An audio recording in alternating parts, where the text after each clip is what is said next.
朋友们，你知道当你的情绪来了，当你的能量又低了的时候，要怎么样去操作，才能真正的化解掉你的情绪吗？千万不要再去控制、压抑自己的情绪了。如果你总是用错误的方法去面对自己的情绪，比如你每次情绪起来了，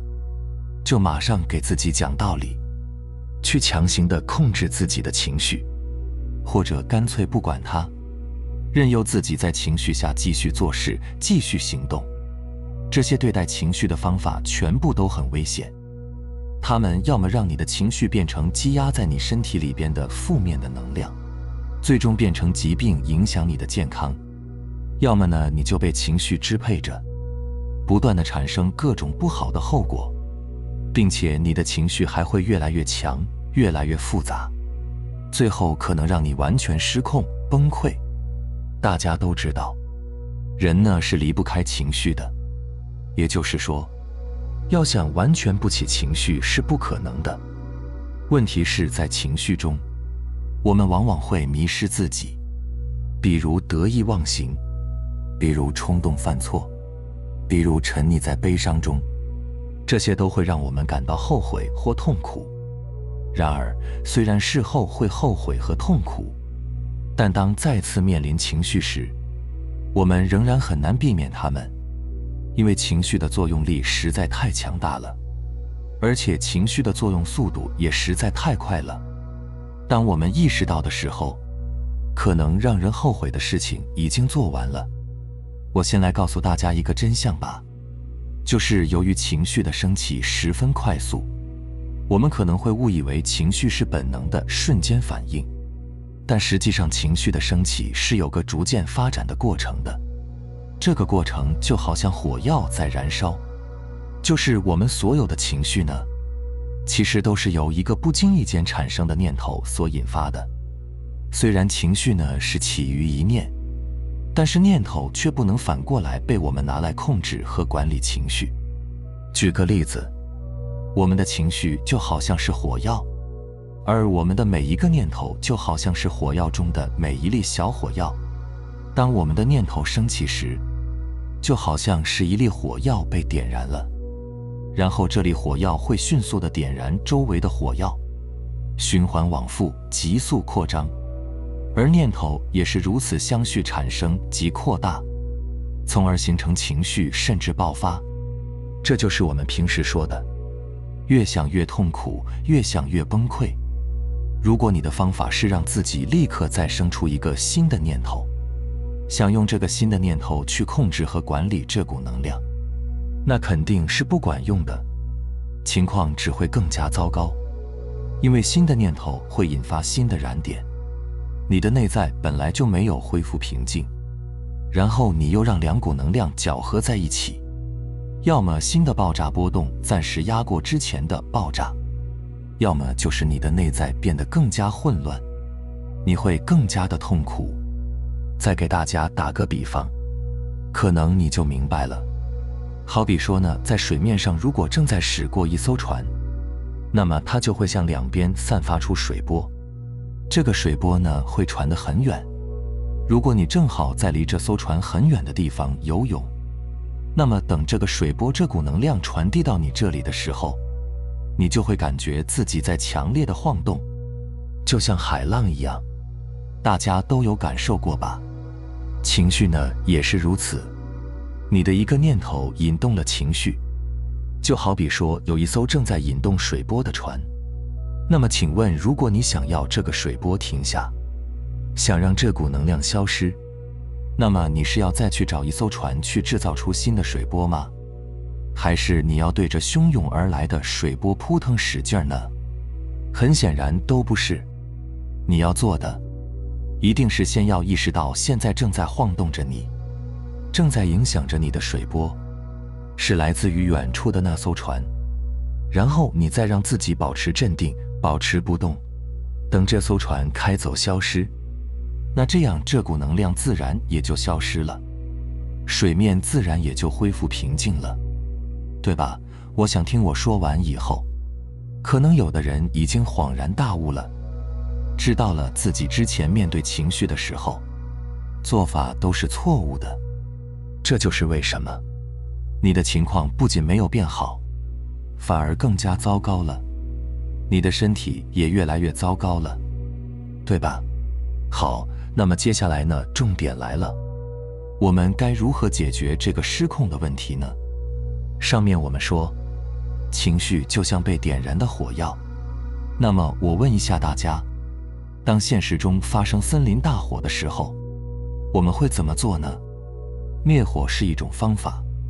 但我们还知道另外一种方法，就是在火势蔓延开之前提前砍树，形成隔离带。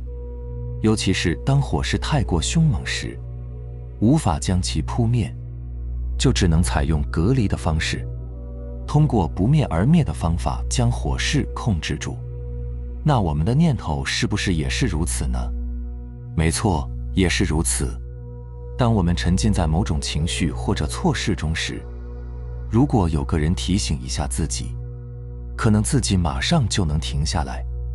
比如你吃得撑不撑？你的发言时间快到了，你在做什么？你是否愿意承担后果？当我们被提醒而发现所做的事情时，就很容易停止沉浸其中而跳脱出来。如果没有人提醒我们呢？那么我们就只能靠自己，培养自己的自我察觉能力。当察觉到情绪时，就好像设置了一道隔离带，使念头不再继续蔓延。已有的念头会自生自灭，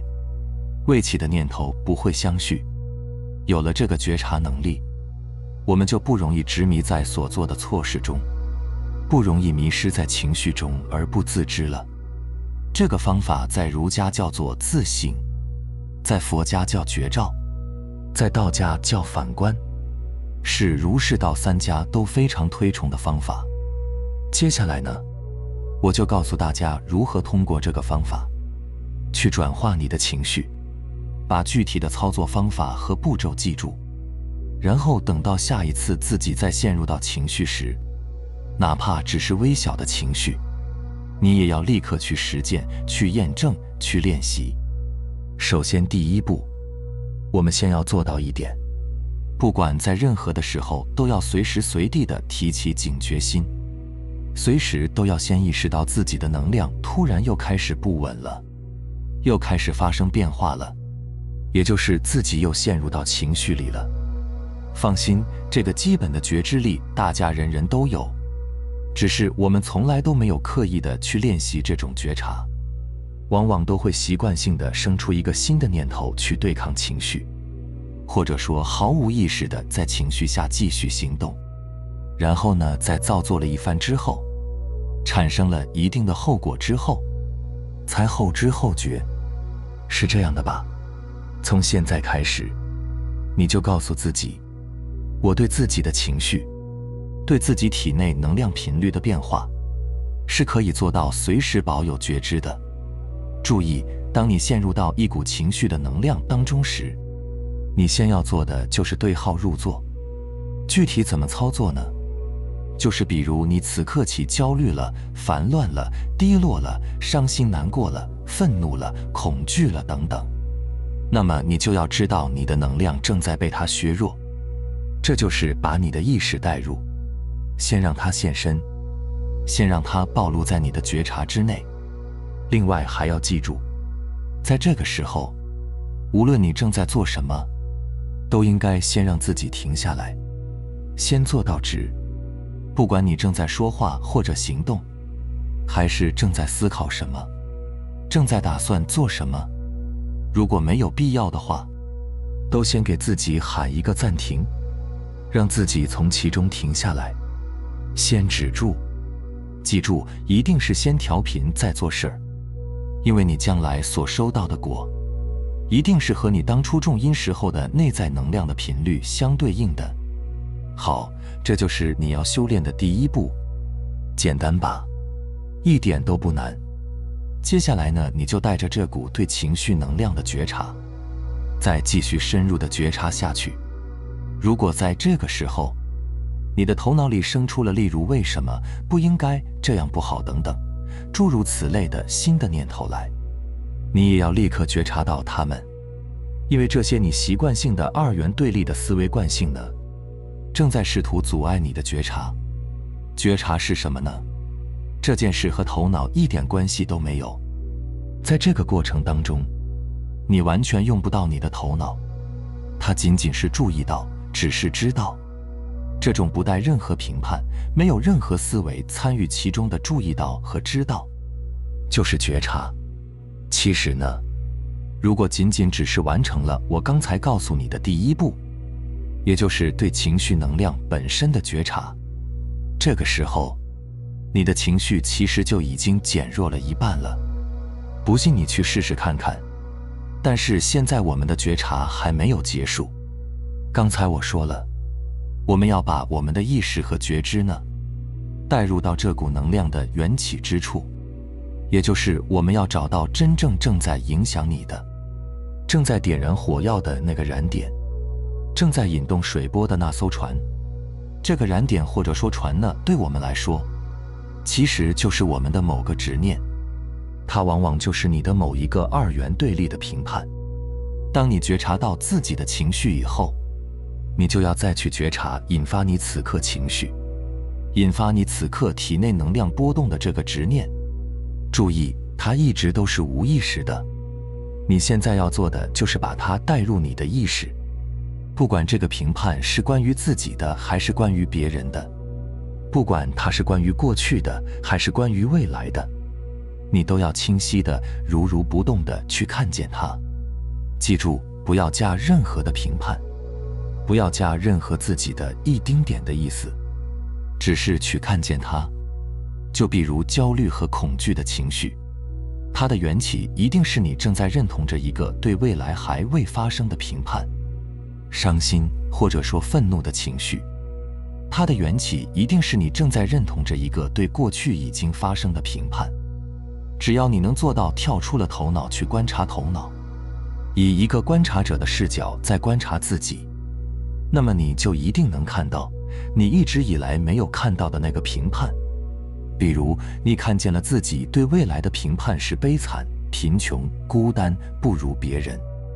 比如你还看见了自己对某一个人的评判是过分、不讲道理、欺负人、可恶、针对自己、对不起自己。比如你又看见了自己对自己的评判是失败、无能、被人看不起。不管你看到了什么，你就这么安静地对他们保持觉察，心无一念地盯住他们。这就是你要做的。